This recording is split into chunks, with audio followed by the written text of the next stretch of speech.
ETF index mutual funds నేర్చుకుని stock మార్కెట్లో రాణించాలనుకుంటున్నారా? వెంటనే ఈ నెంబర్కి కాల్ చేయండి.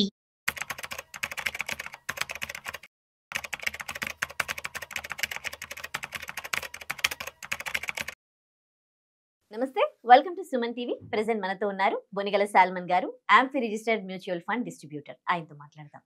నమస్తే sir, welcome to our studio. నమస్తే మహోదయ. సార్, ఈ సెక్టార్ ఫండ్స్ అంటే ఏంటి సార్? ఇందులో ఇన్వెస్ట్ చేయొచ్చా? మంచి క్వశ్చన్ అడిగావమ్మా. ఇప్పుడు చూడండి, స్టాక్ మార్కెట్లో వివిధ రంగాలు ఉంటాయి. ఫార్మా ఒక రంగం, ఫైనాన్స్ ఒక రంగం, బ్యాంకింగ్ ఒక రంగం, ఇన్ఫ్రా ఒక రంగం, డిఫెన్స్ ఒక రంగం, ట్రాన్స్పోర్ట్ మోటార్ ఒక, ఇలా రంగం డిఫరెంట్ రంగాలని సెక్టార్స్ అంటారు. అంటే ఫార్మా ఒక సెక్టార్, ఆటోమోటివ్ ఒక సెక్టార్, టెక్స్టైల్స్, మీడియా ఒక సెక్టార్. అయితే సెక్టోరియల్ ఫండ్స్ అంటే ఏంటంటే, మనం ఏం చెప్తున్నామంటే, మ్యూచువల్ ఫండ్స్ ఫండ్ మేనేజర్కి మనం ఒక సెక్టార్ ఫండ్ తీసుకున్నాం అనుకోండి, ఫార్మా సెక్టార్ ఫండ్ తీసుకున్నాం అనుకోండి. ఆ ఫండ్ మేనేజర్ మన డబ్బులతో ఫార్మా సెక్టార్ స్టాక్స్ మాత్రమే కొనాలి. సపోజ్ మనం బ్యాంకింగ్ సెక్టార్ ఫండ్ తీసుకున్నాం అనుకోండి, బ్యాంకింగ్ స్టాక్స్లోనే కొనాలి. ఆ బ్యాంకింగ్ రంగం బాగా పెర్ఫామ్ చేస్తుంటే, బ్యాంక్స్ స్టాక్స్ బాగా లాభాలు వస్తే మనకు లాభాలు వస్తాయి. బ్యాంకింగ్ రంగం లేదా ఫార్మా రంగం లేదా డిఫెన్స్ రంగం, అంటే ఏ రంగం అయితే మనం తీసుకున్నామో, ఏ సెక్టార్ అయితే మనం తీసుకున్నామో, ఆ సెక్టార్ స్టాక్స్ లాభాలు సరిగా లేక షేర్ వాల్యూ, స్టాక్ వాల్యూ పడిపోతే మనకు నష్టాలు వస్తాయి. ఆ రంగం బాగా లేకపోయినా ఆ ఫండ్ మేనేజర్ ఆ స్టాక్స్ని వదిలించుకొని బయటకు రావడానికి అవకాశం లేదు. ఎందుకు? మీరు గిరిగీశారు. సెక్టార్ ఫండ్ అంటే అర్థం ఏమిటంటే, ఆ సెక్టార్లోనే ఇన్వెస్ట్ చేయాలి. ఓకేనమ్మా? లాభం వస్తే మీకు లాభం వస్తుంది, నష్టం వచ్చినా కానీ ఆ సెక్టార్ నుంచి బయటకు రావడానికి ఉండదు. ఆ సెక్టార్లోనే అంటే మీరు ఫండ్ మేనేజర్కి డైరెక్షన్ ఇస్తున్నారు. సెక్టార్ ఫండ్ అంటే అర్థం ఏమిటంటే, ఏది జరిగినా ఆ సెక్టార్లోనే, ఆ స్టాక్స్లోనే ఇన్వెస్ట్ చేయాలి. ఇన్ఫ్రా తీసుకున్నారు, ఇన్ఫ్రా స్టాక్లోనే. డిఫెన్స్ సెక్టార్ ఫండ్ తీసుకున్నారు, డిఫెన్స్ స్టాక్లోనే చేయాలి. ఆటోమోటివ్, అదే బైక్స్ కానీ, కార్లు కానీ,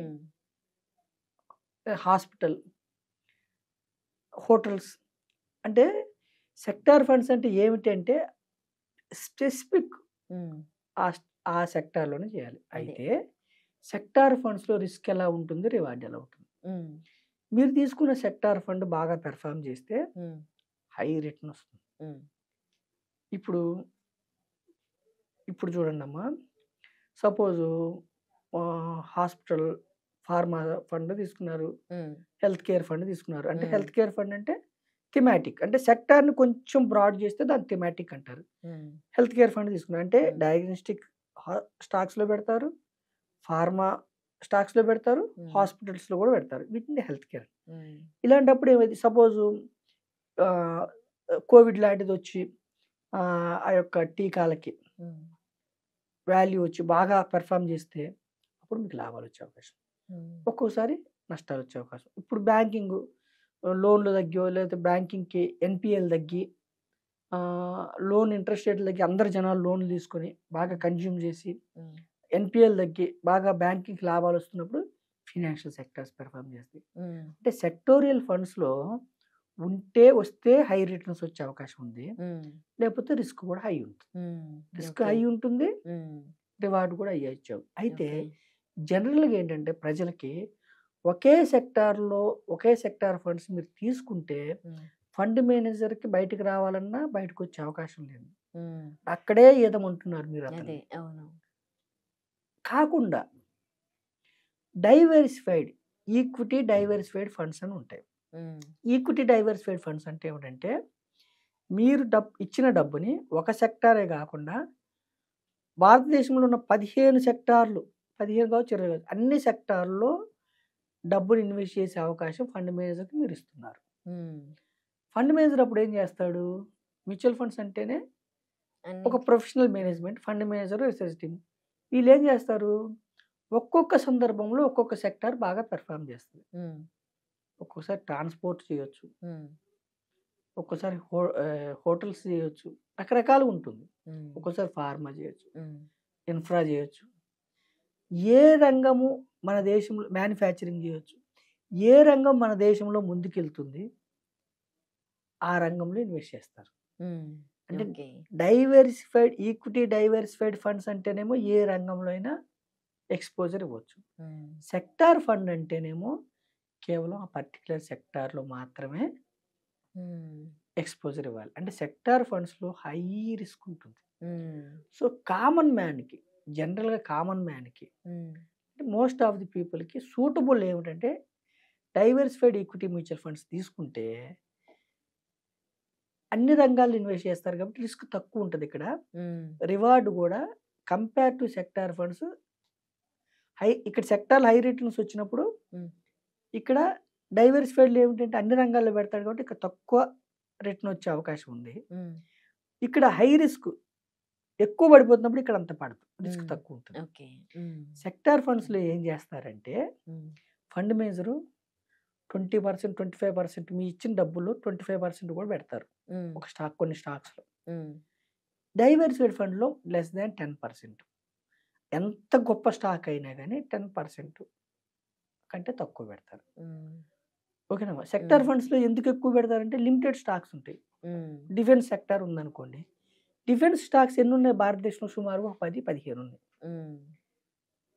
కొన్ని ఇన్ఫ్రాలో, ఫార్మాలో, హెల్త్ కేర్లో, మిగతా బ్యాంకింగ్లో, ఆటోమోటివ్లో ఎక్కువ ఉంటాయి. అయితే అన్ని స్టాక్స్ చూస్ చేసుకోరు, బాగా పెర్ఫార్మెన్స్ చూసి. అంటే సెక్టార్ ఫండ్స్లో ఎక్స్పోజర్ ఎక్కువ ఉంటుంది, రిటర్న్ ఎక్కువ వచ్చే అవకాశం ఉంది, రివార్డ్ ఎక్కువ వచ్చు, కానీ హై రిస్క్ ఉంటుంది. సో సేఫ్ అంటే రిస్క్ తగ్గించుకోవాలన్నప్పుడు ఎప్పుడు కూడా common man equity diversified mutual ఫండ్స్కి వెళ్తే ఒక సెక్టార్ కాకుండా 15 సెక్టార్స్లో పెడతారు. మళ్ళీ 15 సెక్టార్స్లో కూడా ఇప్పుడు బ్యాంకింగ్ సెక్టార్ ఉంది, అందులో కూడా మళ్ళీ ఒక స్టాక్ పెట్టకుండా ప్రతి సెక్టార్లో మళ్ళీ 4-5 స్టాక్స్, అంటే ఒక 50 నుంచి 60 స్టాక్స్లో కంపెనీస్లో ఓనర్స్ అవుతారు. అయితే ఇక్కడ ఏంటంటే ప్రజలకి వాళ్ళ రిస్క్ని బట్టి వాళ్ళు ఎన్నుకోవాలి. రెండోది ఏంటంటే మీ దగ్గర 100 రూపాయలు ఉన్నాయి అనుకోండి అమ్మా, 80 రూపీస్ని మీరు పోర్ట్ఫోలియో ఎలా డిజైన్ చేసుకోవాలంటే 80 రూపీస్ని డైవర్సిఫైడ్లో డిజైన్ చేసుకుని 80 to 90 రూపీస్, ఒక 5%, ఒక 10% సెక్టార్ ఫండ్స్కి వెళ్ళొచ్చు. రిస్క్ని అర్థం చేసుకుని మీకు అంతా అర్థమైతే వెళ్ళొచ్చు. కానీ మీ 100 రూపాయలు సెక్టార్ ఫండ్లోకి వెళ్తే హై రిస్క్ ఉంటుంది. అయినా మీకు ఇష్టమైంది హై రిస్క్ ఉన్నప్పుడు, ఇప్పుడు ఐటీ ఉంది, ఇన్ఫర్మేషన్, అది ఒక సెక్టార్ ఇన్ఫర్మేషన్. ఇది ఫారిన్ గ్లోబల్ పరిస్థితిని బట్టి ఉంటుంది, రకరకాల. అయినా మీకు ఇష్టమైంది తీసుకుంటా అంటే తీసుకోవచ్చు, ప్రజల యొక్క రిస్క్ అప్టైట్ని బట్టి తీసుకోవచ్చు.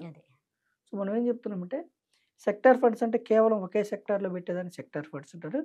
థిమాటిక్ ఫండ్ అంటే సెక్టార్ ఫండ్ కంటే కొంచెం బ్రాడ్ అండ్ అది థిమాటిక్ ఫండ్.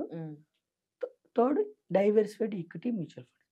డైవర్సిఫైడ్ ఈక్విటీ అంటే రకరకాలు, ఇది డైవర్సిఫైడ్ ఈక్విటీ అంటారు. హై రిస్క్, థిమాటిక్లో కొంచెం రిస్క్ తగ్గుతుంది, డైవర్సిఫైడ్లో ఇంకా తగ్గుతుంది. హై రిటర్న్ వచ్చే అవకాశం ఉంది బట్ నాట్ గ్యారంటీడ్. థిమాటిక్లో కూడా హై రిటర్న్ వచ్చే అవకాశం ఉంది. డైవర్సిఫైడ్లో ఇక్కడ కూడా ఫండ్ మేనేజర్ పెర్ఫార్మెన్స్ బాగుంటే, ఏ రంగం బాగా పెర్ఫార్మ్ చేస్తుందో ఆ రంగంకు తీసుకుని ఎక్స్పోజర్ పెంచుకుంటూ వెళ్తే ఇక్కడ కూడా హై రిటర్న్ వచ్చే అవకాశం ఉంది. కానీ డైవర్సిఫైడ్లో రిస్క్ తగ్గుతుంది, కానీ లాంగర్ పీరియడ్లో మీకు రిస్క్ తగ్గుతుంది.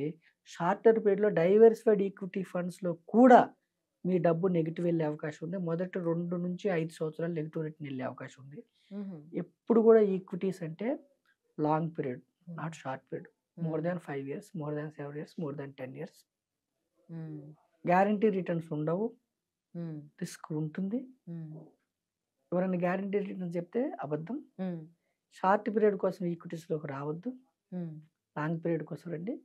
లాంగ్ పీరియడ్ కోసం వస్తే ఇన్ఫ్లేషన్ బీట్ చేయాలంటే ఈక్విటీస్ మాత్రమే పాసిబుల్ అని గత చరిత్ర చెప్తుంది. సో ఇన్ఫ్లేషన్కి ఎడ్జింగ్ పెట్టుకోవాలంటే either equities or gold or real estate. Real ఎస్టేట్లో ఉండే పాజిటివ్స్ ఉన్నాయి, రియల్ ఎస్టేట్లో ఉండే నెగిటివ్స్ ఉన్నాయి. ఈక్విటీస్లో మీకు లిక్విడిటీ ఈ రోజు కావాలా తీసుకోవచ్చు. ఈక్విటీస్ లాంగ్ పీరియడ్లో మల్టిప్లై అయినాయి చాలా ఉన్నాయి. సో మనం ఏం చెప్తానంటే ప్రజలు క్లియర్గా అర్థం చేసుకుని సెక్టార్ ఫండ్స్ అయినా డైవర్సిఫైడ్ ఫండ్స్ అయినా థిమాటిక్ ఫండ్స్ అయినా మీరు అర్థం చేసుకుని హైబ్రిడ్ ఫండ్స్ రకరకాలు ఉంటాయి. మ్యూచువల్ ఫండ్స్లో ఒకటే డిసడ్వాంటేజ్ ఏంటంటే స్కీమ్స్ ఎక్కువ. అర్థం చేసుకుని ముందుకెళ్ళమని నేను మీ ద్వారా కోరుకుంటున్నాను. Thank you so much for your valuable suggestions sir. Thank you. Thank you అమ్మా.